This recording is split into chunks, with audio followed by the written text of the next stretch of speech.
चुनावी फंडा और चुनावी चंदा। जी हाँ दोस्तों, किस प्रकार एसबीआई ने इलेक्ट्रॉल बॉन्ड का खुलासा किया और अब यह इलेक्ट्रॉल बॉन्ड निर्वाचन विभाग की वेबसाइट पर हो जाएगा और कहीं न कहीं ये हमारे जो अधिकार है, मौलिक अधिकार और हर किसी नागरिक को इलेक्ट्रॉल बॉन्ड सहित और चुनावी चंदा जानने का अधिकार अब वो मुहैया करा दिया गया है और जो कुछ प्रोसेस अभी बाकी चल रहा है वो भी हो जाएगा। सबसे पहले आपको हम बता दे रहे हैं कि चुनावी बॉन्ड और चुनावी चंदा होता क्या है। तो सबसे बड़ी बात है दोस्तों कि जो चुनावी चंदा होता है वो जब बड़ी बड़ी जो कंपनियां होती हैं वो राजनीतिक पार्टियों को चंदा देती हैं। उसी चंदा से बड़ी बड़ी पार्टियां अपना चुनावी रैली, चार्टर्ड प्लेन, बड़े बड़े टेंट, होर्डिंग, विज्ञापन कराती हैं और चुनाव प्रसार करती हैं।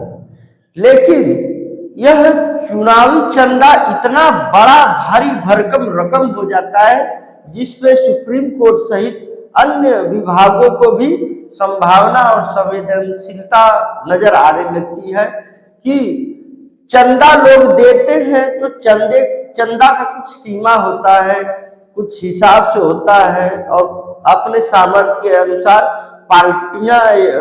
कंपनियां चंदा देती हैं। लेकिन यदि आज वो कंपनी जो फायदे, लाभ और मुनाफा कमा रही है, यदि वो चंदा देती हैं तो ये लगता है कि हाँ वो कमा रही है तो उतना वो चंदा दे रही है। लेकिन उन कंपनियों को क्या कहेंगे जो कंपनी घाटे में चल रही है और वह चंदा दे रही है? तो कहीं न कहीं ये संदेहास्पद हो जाता है और फिर इसी संदेह के कारण सुप्रीम कोर्ट ने इस पर चुनावी बॉन्ड, इलेक्ट्रॉल बॉन्ड पर पूर्ण रूप से पाबंदी लगाई और इसकी पूरी जानकारी लोगों को साझा करने का निर्देश दिया।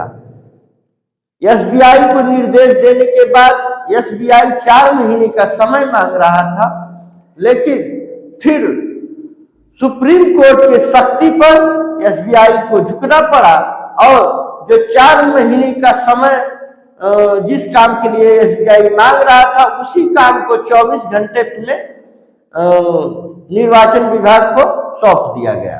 15 मार्च को ही पोर्टल पे और निर्वाचन विभाग की वेबसाइट पर वह सारी जानकारी सार्वजनिक हो जाएंगी और जो और करोड़ों अरबों खरबों का चंदा होता है, जो कंपनियां, संस्था और बड़े बड़े उद्योगपति जो चंदा देते हैं राजनीतिक पार्टियों में, तो सबसे ज्यादा जो है 6500 करोड़ का जो चंदा गया है वो भाजपा को गया है।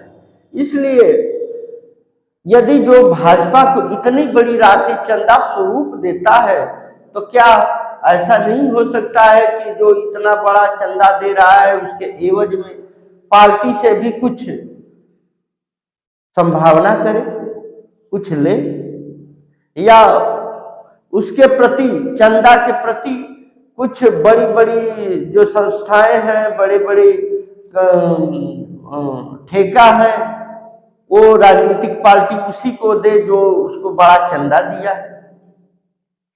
हमारा देश विकासशील देश है और इतना बड़ा चंदा बड़ी बड़ी पार्टियों को जा रहा है। यदि इस चंदे से देश का विकास किया जाए और बड़ी बड़े जो उद्योग कारखाना लगाया जाए तो क्या देश सुधार नहीं किया जा सकता? क्या विकसित भारत बनाने में इस चंदा का प्रयोग नहीं किया जा सकता? जरा सा अपने दिमाग पर जोर लगाकर सोचिए। सोचने के लिए लोग मजबूर हो गए। कहीं न कहीं हर लोगों को, हर भारतीयों को ये चाहिए कि अपने भारत देश को विकसित बनाने में जय जवान जय किसान। जवान हमारा सीमा पर लड़ता है और किसान अपनी खेती में मेहनत करता है, तब 140 करोड़ आबादी को अन्न मुहैया होता है और सभी लोग अपने घरों में चैन से सोते हैं। तो कहीं चुनावी चंदा एक बहुत बड़ा विषय है और इसकी विस्तृत जानकारी मैं अपने चैनल पर करूंगा और पूरी वीडियो आपको पूरे संदर्भ के साथ समझाने और बताने का कार्य करूंगा। दोस्तों, अब आप जितने भी लोग हमसे वैश्विक रूप से जुड़े हैं, हम उनको सादर नमन करते हैं और बहुत बहुत नमस्कार, धन्यवाद।